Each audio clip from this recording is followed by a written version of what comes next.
प्रेमियों को मेरा नमस्कार। हम लोग शब्द प्रमाण के बारे में चर्चा कर रहे थे, जिसमें हम लोग पूर्व मीमांसा दर्शन के बारे में इनका जो अप्रोच है वर्बल टेस्टिमोनी पर, इस शब्द को एक इंडिपेंडेंट सोर्स ऑफ कॉग्निशन के रूप में स्वीकार करने के प्रति इनका जो अप्रोच है, उस अप्रोच को हम लोग कंसिडर किए थे कि कैसे विधि वाक्यों को वो प्रमाण के रूप में स्वीकार करते हैं। इस शब्द को एक स्वतंत्र प्रमाण मानना, वैसे ही जैसे प्रत्यक्ष को एक स्वतंत्र प्रमाण मानते हैं, जैसे अनुमान को एक स्वतंत्र प्रमाण मानते हैं। जैसे चार्वाक दर्शन है जो कि सिर्फ प्रत्यक्ष को ही एक स्वतंत्र प्रमाण मानता है और इसके अतिरिक्त अन्य किसी को भी प्रमाण नहीं मानता है। अनुमान, अब ये भी विद्वजन इस पर काम कर ही रहे हैं कि नहीं, अनुमान को जिस तरह से क्रिटिसाइज करने वालों ने कह दिया कि अनुमान को वो किसी भी हाल में नहीं स्वीकार करता है, किसी भी हाल में अनुमान प्रमाण वो एकदम नहीं स्वीकृत होगा, तब तो आपका हमारा दैनिक जीवन जो दिनचर्या का जो काम है वो ही नहीं हो पाएंगे। वो अनुमान ही है जिसके कारण हम लोग दिनचर्या के जो बाकी सारे काम है उसको हम लोग निपटाते हैं। यदि सिर्फ प्रत्यक्ष के आधार पर रहे तब तो बड़ी मुश्किल है कि जो व्यक्ति मेरे सामने प्रत्यक्ष नहीं है तो क्या उसको हम अलाइव नहीं माने क्या? उस तरह से तो हो नहीं सकता। अनुमान को तो कहीं ना कहीं उसको कॉमन सेंस की मांग जहां तक है उतना पर तो स्वीकार करना पड़ेगा। तो ऐसा लगता तो नहीं है कि चार्वाक दर्शन ऐसा रहा होगा कि अनुमान को एकदम कॉमन सेंस के खिलाफ जाकर एकदम अस्वीकार कर दिया हो। वो ऐसा तो नहीं।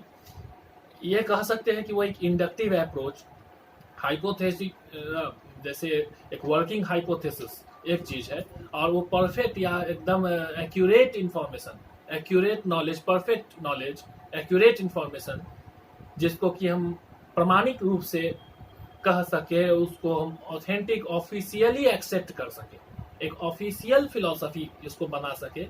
चार्वाक दर्शन अपने समय एक ऑफिशियल फिलॉसफी के रूप में भी प्रतिष्ठित रहा था। कौटिल्य ने इसको पढ़ने के लिए कहा, लोकायत ने इसमें अर्थशास्त्र में सांख्य योग लोकायतीन दर्शनों का उल्लेख किए है इसमें अन्वीक्षिकी विद्या में, तो उसमें लोकायत का है। तो वो जाहिर है कि एक ऑफिशियल फिलॉसफी, तो ऑफिशियली किसी बात को एक्सेप्ट तब करे जब वो प्रत्यक्ष से प्रमाणित हो। केवल हाइपोथेसिस के आधार पर क्या हम ऑफिशियली किसी चीज को तो एक्सेप्ट करते नहीं है जब तक हम उसका वेरिफिकेशन न कर ले। इतना बड़ा रिस्क तो हम लोग लेते नहीं है। तो इस अर्थ में ये रहा होगा। तो ये एक स्वतंत्र प्रमाण के रूप में स्वीकार कर लेना। इनके विरोधी मत वाले कहे कि यदि हम प्रत्यक्ष तक सीमित रखेंगे तो वही बात है कि यदि स्ट्रिक्टली प्रत्यक्षवादी हो जाए तो अनुमान को बिल्कुल नहीं मानने पर ज्ञान का क्षेत्र भी सीमित हो जाता है और इसमें हम लोग इसमें कुछ नया फिर कर नहीं पाएंगे। सोचने के ऊपर एक तरह से प्रतिबंध सा लग जा रहा है कि स्टॉप थिंकिंग, जस्ट ऑब्जर्व। सोचना बंद कर दीजिए, केवल ऑब्जर्व कीजिए। हालांकि यदि इस अप्रोच को भी यदि प्रॉपरली फॉलो करे, इस इंस्ट्रक्शन को भी यदि प्रॉपरली इम्प्लीमेंट कर ले तो ये ध्यान की एक विधि ही बन जाती है। और संभवतः ये विधि यदि लेके चले तो ये चार्वाक भी अध्यात्म की ओर ही ले जाएगा। यदि इसको इस बात को यदि हम लोग बहुत स्ट्रिक्टली फॉलो कर ले तो, कि केवल ऑब्जर्व करे लेकिन सोचे नहीं, स्टॉप थिंकिंग, माइंड को एकदम स्थिर कर दिए, विचारों का जो प्रवाह है उसको एक तरह से रोक दिए, तो वो तो ध्यान की एक विधि होगी फिर तो उनका उद्देश्य ईश्वर ले जाना तो नहीं था, जाहिर है। लेकिन अनुमान को एक स्वतंत्र प्रमाण मानना आवश्यक है कि जनरलाइजेशन और हाइपोथेसिस, फिर उससे निष्कर्ष निकालने की जो विधि है, सही तरीका, सोचने का सही तरीका, अनुमान निष्कर्ष निकालने, अनुमान लगाने की सही विधि, उसके नॉर्म्स क्या होंगे, रूल्स क्या होंगे, कौन से रूल्स को हम लोग फॉलो करें कि सही अनुमान लगा सके, अनुमान में गलती ना हो। यदि प्रेमिस सही हो, प्रेमिस माने आधार वाक्य सही हो, मतलब अनुमान का जो आधार है प्रेमिस, वो यदि हमें जो प्राप्त है वो यदि सत्य हो, मान के चले कि वो सत्य है, उसको स्वीकार कर ले, तो उस आधार पर जो हम अनुमान लगा रहे हैं उसमें कोई तकनीकी गड़बड़ी के कारण निष्कर्ष गलत नहीं होना चाहिए। तकनीकी गड़बड़ी कभी कभी जानबूझकर छलावा से भी कर दिया जाता है। आर्गुमेंट्स के समय, कोर्ट में बहस करते समय, न्यायालय में बहस करते समय कई बार छलावा, फैलेसियस माने कि गलत आर्गुमेंट्स के जो विधि है उस विधि का उल्लंघन कर दे, और यदि उसका ओपोनेंट पार्टी लॉजिक का जानकार न हो तो वो फंस जाएगा उसमें। वो कहाँ फैलेसी है, कहाँ गलती है, वो पकड़ नहीं पाएगा। तो ये इसलिए उसकी सही विधि की जानकारी जरूरी है। अनुमान लगाने की सही विधि जो हम लोग लॉजिक में पढ़ते हैं, तो अनुमान एक स्वतंत्र प्रमाण के रूप में स्वीकार करना पड़ता है, क्योंकि सारा ज्ञान प्रत्यक्ष से हो रहा है ऐसा तो नहीं है। जो भी ऑथेंटिक इन्फॉर्मेशन केवल प्रत्यक्ष है तो ऐसा है नहीं, हमें अनुमान पर बेस करना पड़ता है। और तीसरा अब आते हैं शब्द प्रमाण पर, जो कि बहुत महत्वपूर्ण है। इसी के आधार पर आस्तिक और नास्तिक का क्लासिफिकेशन हो जाता है। वैशेषिक एक दर्शन जो कि शब्द को स्वतंत्र प्रमाण तो नहीं, लेकिन वेद को प्रमाण मानने के कारण वो आस्तिक है, अनुमान के अंतर्गत ही मानते हैं वो लोग, लेकिन मान तो रहे शब्द को स्वतंत्र प्रमाण, शब्द की प्रामाणिकता को मान तो रहे। शब्द प्रमाण को मानने पर इस पर है कि चार्वाक ने तो सीधी सी उसका खंडन सब लोग जान रहे हैं कि या क्या हम कह दें कि इस कमरे के बगल वाले कमरे में एक कंप्यूटर रखा है, तो मेरा कहना क्या ये प्रमाण बन जाएगा? क्या ये अपना प्रमाण स्वयं तो होगा नहीं। That is subject to verification, उसका सत्यापन संभव है, वेरिफिकेशन कर सकते हैं। असत्य भी सिद्ध हो सकता है, असत्य हो सकता है। तो इसके सत्यता की गारंटी, ऐसा कोई वाक्य जिसकी सत्यता की गारंटी उस वाक्य में ही अंतर्निहित हो, उस वाक्य से बाहर कहीं उसकी सत्यता की जांच करने की भी जरूरत न महसूस हो, वो अपना प्रमाण स्वयं, ऐसा वाक्य संभव है क्या? ऐसा वाक्य संभव है, और वैसा वाक्य मीनिंगफुल भी हो, ये संभव है। लॉजिकल पॉजिटिविस्ट लोगों ने, तार्किक भाववादी जो 20वीं सदी में हुए, उन्होंने इस पर काफी काम किया कि वैसे सेंटेंस, वैसे वर्ड्स जिसका कि कोई मीनिंग हो, जिसका कि कोई अर्थ हो, वो तब ना उसका वेरिफिकेशन संभव होगा। उससे कोई मीनिंग निकलता कि हाँ हमारे पास में, हमारे बगल में कोई सामग्री, कोई पदार्थ रखा है, अब उसका हमने नाम ले लिया कुछ भी, XYZ कुछ भी किया, कह दे कि हमारे बगल में एक कलम रखा है, मान लिया एक कलम हमारे पास में है।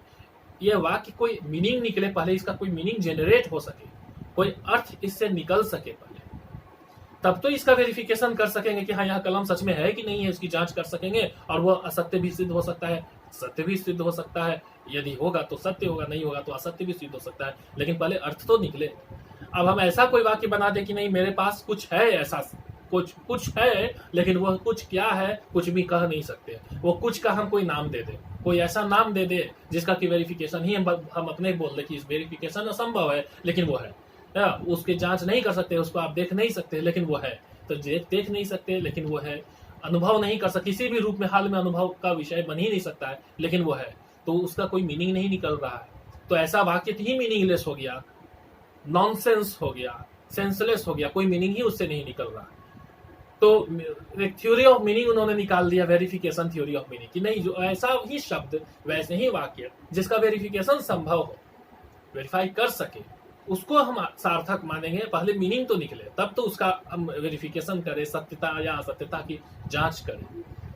तो इस तरह के जितने भी वाक्य हैं जिसके बारे में ये क्लेम कर सकते हैं कि वो अपना प्रमाण स्वयं है, और लेकिन उसका वेरिफिकेशन असंभव है, तो ये इस पर यही सारे आर्गुमेंट्स उन लोगों ने अप्लाई किए। माने पश्चिम का ये समस्या, लेकिन पश्चिम में शब्द को स्वतंत्र प्रमाण माना भी नहीं गया था, माना तो नहीं गया, लेकिन उन्होंने यहाँ भी ऐसे फिलोसॉफिकल सिस्टम्स जो डेवलप किए जिस पर कि इस तरह के सारे कंट्रोवर्सीज हुए, इस तरह के सारे आर्गुमेंट्स हुए, सारे वहाँ पे काफी विमर्श हुए। तो ये इस तरह का वहाँ दर्शन निकला, लॉजिकल पॉजिटिविज्म इस तरह का निकला। भारत में ऐसा नहीं है कि इस लाइन पर चलने वाला दर्शन रहा ही नहीं, प्राचीन काल में रहा था। इसके बारे में कहीं कहीं हमें प्रमाण मिलता है। जैसे चार्वाक वालों ने ही कहा कि ईश्वर शब्द के बारे में कहते हैं कि ईश्वर ये क्या है, तो ईश्वर शब्द का अर्थ क्या है? तो कोई अर्थ नहीं है कि ईश्वर कहे कि हाँ यहाँ ईश्वर है, तो लेकिन हम उससे अनुभव किसी भी हाल में नहीं कर सकते। तो क्या ये तो कोई मीनिंग नहीं निकला। तो फिर आप देखिए कि उसका ऑर्डिनरी कंटेक्स्ट, वही बात जो 20वीं सदी के दार्शनिक वहाँ यूरोप में कर रहे थे, ये बात चार्वाक वालों ने कहा कि ये तो फिर ईश्वर शब्द का प्रयोग व्यवहारिक जगत में कहाँ करते हैं? तो व्यवहारिक जगत में करते हैं जो स्वामी है उनके लिए करते हैं, जो मालिक है उनके लिए ईश्वर शब्द का ईश मतलब उनके मालिक, स्वामी, मालिक। तो लोक सिद्ध राजा परमेश्वर, जो लोक सिद्ध मतलब लोगों के भी सिद्ध हो, मतलब कि वो प्रमाणित हो, लोग देख सकते हो, उसका अनुभव कर सकते हो कि हाँ वो मेरे स्वामी है। स्वामित्व जिनका दिखता हो, जो इनका स्वामित्व प्रत्यक्ष हो, प्रमाणित हो, वो ईश्वर मतलब इसका अर्थ वही हुआ स्वामी, उस अर्थ में ईश्वर। तो यह इस संसार में जो स्वामी है, जो जिसके स्वामी है, कोई किसी के स्वामी है, तो वो ईश्वर, उसके लिए ईश्वर हुए। व्यवहारिक ऑर्डिनरी कंटेक्स्ट में इसका प्रयोग है। आत्म, तो आत्मा शब्द का प्रयोग व्यावहारिक जगत में कहाँ करते हैं? तो आत्म सम्मान, आत्म जैसे आत्म विश्वास ना, आत्मनिर्भरता। तो आत्म शब्द का प्रयोग सेल्फ के लिए हो रहा है, अपने आप में। तो अपने आप के लिए, अपने आप में शब्द जब भी होगा तो अपने आत्म रूप में, संस्कृत में आत्म हो जाएगा, अंग्रेजी में सेल्फ हो जाएगा। तो वो अपने आप में भौतिक उसका अस्तित्व है, शरीर है, भौतिक अस्तित्व है। तो उसी के लिए प्रयोग में आता है। अब इस शब्द का हम प्रयोग उस कंटेक्स्ट से हटाकर, ऑर्डिनरी कंटेक्स्ट से हटाकर किसी दूसरे कंटेक्स्ट में सेट कर दे। अब उसको हम वेरिफिकेशन करने लगे, सेल्फ कहाँ है, कैसा है, अब वो कहीं मिल नहीं रहा है, तो ये कल्पना कर ले कि मरने के बाद उससे निकल के कहीं और जा रहा है, इस तरह का कुछ। तो ये जो उस कंटेक्स्ट से हटाकर यदि हम उसको किसी दूसरे कंटेक्स्ट में, जहाँ की उसका प्रयोग ही नहीं किया जा सकता है, करना ही नहीं, तो कोई तुक ही नहीं है उसमें प्रयोग करने का। ये उसी तरह की बात है जैसे राइल ने कहा था, ये सैटरडे ने अच्छी नींद लिया, शनिवार ने अच्छी नींद लिया। ये शनिवार अच्छी नींद लिया, इसका कोई अर्थ ही नहीं निकल रहा है। क्यों नहीं निकल रहा है? क्योंकि शनिवार उस कैटेगरी का कोई जीव ही नहीं है जो नींद ले, तो इसका कोई मीनिंग ही नहीं है। तो कैटेगरी मिस्टेक, ये इस तरह से कैटेगरी मिस्टेक हो जा रहा है कि उस टर्म का प्रयोग जिस कैटेगरी के लिए किया जाता है, जहां के लिए किया जाता है, वहां से हटा के किसी दूसरे कंटेक्स्ट में कर रहे हैं। तो यहीं से वो सारे मिस्टेक्स हो रहे हैं, वो सारे गलतियां शुरू हो रही है। तो ये लॉजिकल पॉजिटिविस्ट, और भारत में भी प्राचीन काल में लोकायत दर्शन का ये चिंतन धारा रहा था। तो ऐसे समय में शब्द को एक स्वतंत्र प्रमाण के रूप में स्वीकार कर लेना, इसको सेल्फ एविडेंट वाक्य मान लेना, इसको डिफेंड करना, कैसे डिफेंड किया था इन लोगों ने? तो पूर्व मीमांसा दर्शन ने इसको डिफेंड इसी प्रकार किया। न्याय दर्शन का तो पता है, परतः प्रमाण्यवाद को लेकर चलिए कि वो टेक्स्ट जो हम लोग पढ़ते हैं, सारा ज्ञान हम लोग खुद से अनुभव करके, प्रत्यक्ष करके, या अनुमान अपने से सोच कर, चिंतन करके पा लेते हैं। ऐसा नहीं है, पढ़ते भी है, पढ़ के भी अधिकांश ज्ञान प्राप्त करते हैं, तो उसलिए उसको सब, तो वो तो एक हो गया, सिंप्लीफिकेशन हो गया। यदि उस पर अटैक करना शुरू करे तो फिर उसको डिफेंड करना कठिन हो जाएगा। कि कोई टेक्स्ट में कुछ लिखा है, कितने भी महान व्यक्ति ने लिखा हो, उसका वेरिफिकेशन करके सत्य या असत्य उसकी जांच तो हो सकती है। तो फिर शब्द स्वतंत्र प्रमाण कैसे हुआ? स्वतंत्र प्रमाण का दर्जा उसको, तो ये तो परतः प्रमाण्यवाद पे चले जा रहे हैं कि उनका वेरिफिकेशन संभव है तो है, इससे उनकी प्रामाणिकता थोड़ी खंडित हो रही है। उससे ज्ञान तो हमें मिल रहा है, हमने किताब में कहीं पढ़ा है, उस वाक्य का वेरिफिकेशन करने के बाद सत्य साबित हो रहा है, तो ठीक है। अब ये सत्य साबित हुआ तब तो वो किताब में आया, वो किसी महान व्यक्ति ने जिसने रिसर्च किया, वो उस पर वेरिफिकेशन पहले किए हैं, तब तो उतना तो भरोसा करते हैं। लेकिन उससे कॉग्निशन हमें नहीं मिल रहा है, ये हम थोड़ी कर सकते हैं कि किताब पढ़ के हमें ज्ञान नहीं मिला। ये थोड़ी कर सकते कि जितना भी किताब पढ़े उससे हमको बोध तो हुआ ही। अब उसका वेरिफिकेशन करने के बाद अन्य प्रमाण से यदि वो प्रमाणित हो जा रहा है, तो उससे इसकी प्रमाणिकता कम थोड़ी हो रही है, बल्कि और ठीक ही है कि ठीक है, इस साइड से भी हो रहा है, हाथ से भी हो रहा है, दोनों तरह से प्रमाणित हो रहा है। तो शब्द तो स्वतंत्र प्रमाण, तो यहाँ इसमें कोई दिक्कत तो नहीं है। न्याय दर्शन वालों ने ये किया, हालांकि ये फिर भी थोड़ा सा लूज डिफेंस है, क्योंकि इसका वेरिफिकेशन जब प्रत्यक्ष से करना संभव हो जा रहा है, प्रत्यक्ष से यदि संभव है, तो फिर ये शब्द एक स्वतंत्र प्रमाण का दर्जा, इसको जब तक self evident theory of truth पे या आत्म प्रमाणिकीय अपना प्रमाण यह स्वयं है, ऐसा प्रत्यक्ष के अतिरिक्त किसी भी प्रमाण के बारे में नहीं कह सकते हैं। और यदि किसी भी प्रमाण के बारे में नहीं कहेंगे तो फिर नतीजा यही निकलेगा कि फिर लोकायत की तरफ चला जाएगा। तो शब्द को एक स्वतंत्र प्रमाण, स्वतः प्रमाणी इस रूप में मीमांसा ने अच्छा डिफेंस लिया और वेदांतियों ने अच्छा डिफेंस लिया। मीमांसा के बारे में हम लोग पहले के भी वीडियोज में चर्चा कर चुके हैं कि विधि वाक्यों के बारे में जब बात हो, जब इंस्ट्रक्शन है तो इंस्ट्रक्शन का वेरिफिकेशन नहीं हो सकता। वाक्य सिर्फ डिक्लेरेटरी नहीं होते हैं, वाक्य इंपेरेटिव भी होते हैं। दो प्रकार के वाक्य अब के समय में कुछ एक ग्रामरियंस है जो कि इंट्रोगेटिव को भी जोड़ते थे। इंट्रोगेटिव तो इंपेरेटिव इन डिस्गाइज है। कोई पूछे कि आपका नाम क्या है, इस बात को दूसरे तरीका से कह सकते हैं कि आप अपना नाम बताइए, तो बताइए शब्द के साथ इंजंक्शन है, एक इंस्ट्रक्शन है, एक ऑर्डर है, या ऑर्डर रिक्वेस्ट एक ही कैटेगरी की बात है। मतलब कि आपसे करवाया जा रहा है, आपसे बुलवाया जा रहा है कि आप अपना नाम बताएं, तो वो इंस्ट्रक्शन के कैटेगरी में आया। इंपेरेटिव एंड डिक्लेरेटरी, एक तरफ फैक्चुअल स्टेट ऑफ अफेयर्स की जानकारी देने वाले सिद्धार्थक वाक्य, और दूसरे तरफ विधि वाक्य जो इंस्ट्रक्शंस, विधि वाक्य। तो इंस्ट्रक्शंस जितने भी है, इंपेरेटिव प्रोपोजिशन जितने भी है, जो विधि है, जो भी प्रोसीजर की जानकारी है, उसमें इंस्ट्रक्शन के टोन में, ऑर्डर के टोन में करना हो कि ऐसा करे, ऐसा करे, तो करना। तो ये इंस्ट्रक्शन, जब भी इंस्ट्रक्शन दिया जाएगा तो इसका वेरिफिकेशन असंभव है, उसको इम्प्लीमेंटेशन संभव है।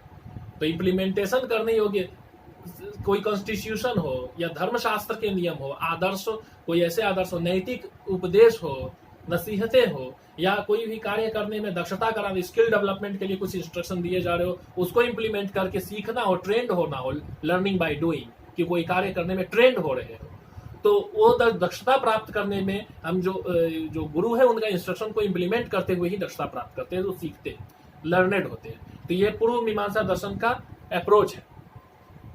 हमें अभी उत्तर मीमांसा वेदांतियों के अप्रोच के बारे में भी बात करनी है। वेदांत दर्शन ने इसका, और इस अभी बहुत सारे सवाल है इसमें कि क्या ऐसे में तो जितने भी विधि वाक्य है, जितने भी ऑर्डर्स है, जितने भी इंस्ट्रक्शंस है, सबके सब शब्द प्रमाण में रहेंगे। वेद की फिर क्या विशेषता है? हम वेदांत दर्शन के संदर्भ में इस बार विशेष रूप से प्रकाश डालेंगे। आज के लिए, अभी के लिए इतना ही, और आप अपने जो भी विचार है वो कमेंट सेक्शन में लिख सकते हैं। तब तक के लिए नमस्कार।